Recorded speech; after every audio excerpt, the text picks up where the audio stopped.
Ассалаумағалейкум достар, мен бүгін сіздерге Латын Америкасы империясы жайлы айтамын. Оны айтпастан бұрын мына менің құпия әлем каналыма тіркеле кетсеңіздер, ссылкасы описаниеде болады. Сонымен кеттік.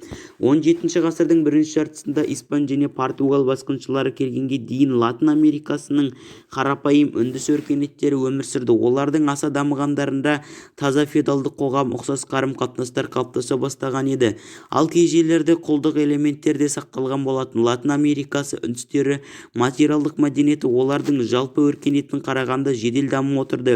Егіншілік мәдениеті жоғарғы дәрежеде болды. Үндістер жүгері, маш пен бұршақтар, асқабақ пен қызанақ, какао мен бұрыш тағы басқа ауыл шаруашылығы дақылдарын өсірді. Олардың көбісі еуропалықтарға таныс емес болатын. Әртүрлі қолөнер мен саудада едәуір дамыған еді. Еуропалық жаулап алушылықтар Латын Америкасындағы үндіс өркениетін жер бетінен жойып жібергенге дейін байланысты.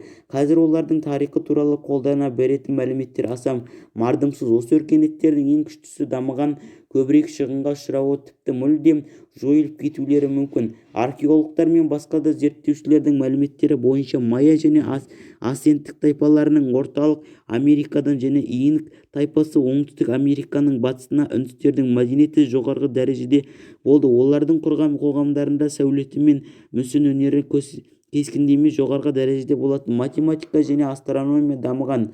2000 жыл бұрын майя тайпалары географиялықтар жазу ойлап шығарған. Кейіннен ол басқа тайпалардың пайда болған. Зерттеушілердің көпшілігі испан, португал және жаулап алушыларына дейін пікір қолдайды, бірақ олардың саны 30 мыңнан 80 миллионға дейін жеткен деген пікірде айтылған. 17 ғасырдың басында Америка үндіс тектес халықтардың дербес даму процесін еуропалық жаулап алушылар үзіп тастады.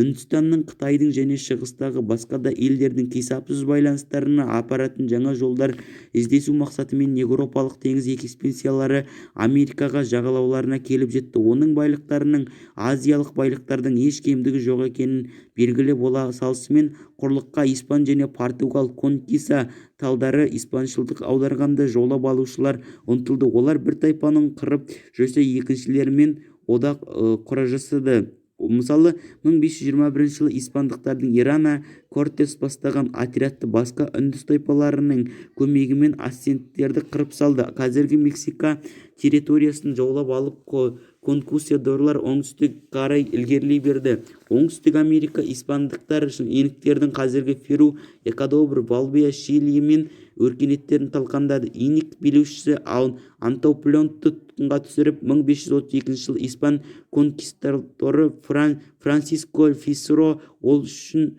алтын мен күмісті орасан зор көлемде төлемақы сұрады. Инктер бұл соманы бірнеше ай бойы жинап әкеліп берсе де, испандықтар сот құрып үндіс көсемін тұншықтырып өлтірді. Үндістер конкистаға испан, португал жаулап алушылығына қарсы тұра алмады. Жергілікті тайпалар бастары бірікпей бір-бірімен жауласып жататын. Оның үстіне бұрын майя, ассенттік және инктер сияқты күшті тайпалар бағындырып алған кейбір кішкілеу тайпалар конкиста долларға көмек келіп, бұрынғы өздеріне қарсы күрес шықты. Дегенмен барлық үндіс тайпалары біріккен күннің өзінде де оның ештеңе өзгере қоймайды.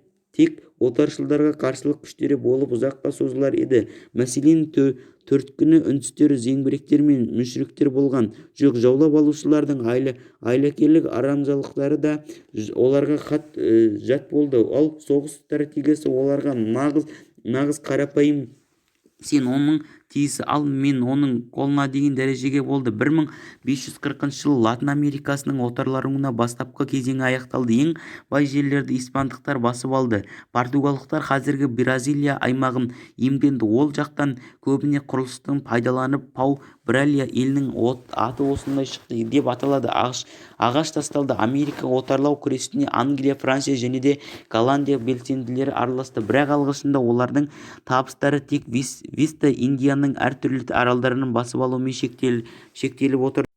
17 ғасырларда отар үшін күресте Еуропадағы жалпы жағдай көрініс тапты. Әзірінше ең қуатты мемлекет Испания болды. Үндістердің таратып алғаннан жерлерді испандықтар жаңа Испания, қазіргі Мексика мен ақш-тың оңтүстігі және Перу, орталық және оңтүстік Америка Венеция корольдіктерін құрды. Венеция корольдіктері генерал-капитандықтарға бөлінді. Бұлар шын мәнінде олардың билеушілерінің жеке биліктеріне айналды. Вице-капитандықтардың көпшілігі кейіннен вице-корольдіктерге айналдырылып, испан үкіметі олардың билеушілері етіп көбінесе конституцияларға тағайындады. Мысалы, атышулы Кортеса 1522 жылы 1540 жылдарда жаңа Испанияның губернаторы болды.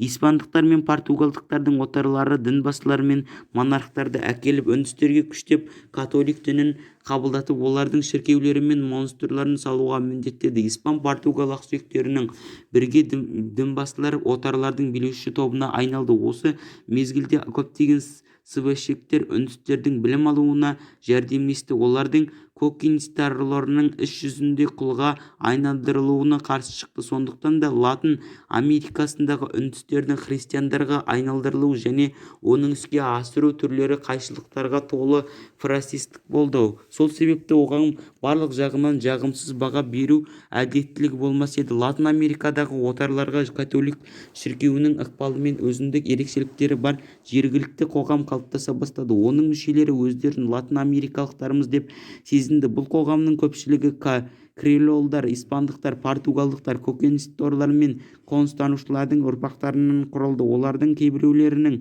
тамырларында еуропалықтармен қатар үндістердің негрлықтың қаны бар болатын. Креолдардың арасынан ірі жер иелері шықты. Олар жергілікті зиялы қауымның, дінбасылардың төмендігі топтарына және де отаршылдардың әкімшілік сіңісіп кетті. Олардың біразда руэ-пүріктер және манбуктарлардың иелері болды. Метрополия туғандармен, тек құқылы болғандармен соңғылдарды аралас қандарға жиіркене қарап, өздеріне терезесі тең деп санаймын. Креолдардың басқа латын америкалық отарларға көптеген меситтер, мольттар және саммобалар болды. Бұл әр түрлі халықтардың аралас некелер нәтижесінде туған адамдардың ұрпақтары еді. Олар негізгі құқықтармен пайдалана алмады. Көбіне қолөнер саудамен айналысты. Кеңес қызметкерлері болды. Жергілікті армяндардың солдаты мен қала кедейлерінің де негізгі тобын осылар құрады. Испан мен португалдардың отаршылдық мезгісіне қарсы күрес 17 ғасырдың өзінде басталды. Куба үндістерінің қарсылығына испандықтар 20 жыл бойы баса алмады. 1530 жылы ортасында Перу инкілері жаппай көтеріліп аяқ басып бару қиын таулы ауданды жаңа инк мемлекеті құрылды. Бұл жолы испандықтардан қарсылас 40 жылға созылды. Тек 1572 жылы олар инктердің көсемі Тупак Амулды қолға түсіріп өлтірді. Көтеріліске қатысушыларды қатаң жазалады. Тупак Амурдың аты аңызға айналған. Кейін жылдарда орны алған көтерілістердің көсемдері өздерінің оның атымен атады. Үндістермен бірге езгілеушілерге қарсы гүл негарлар деп көтерілді. 12 ғасырлардың Бразилияның бір ауданы Пальма республикасының парламентін құрып 65 жыл бойына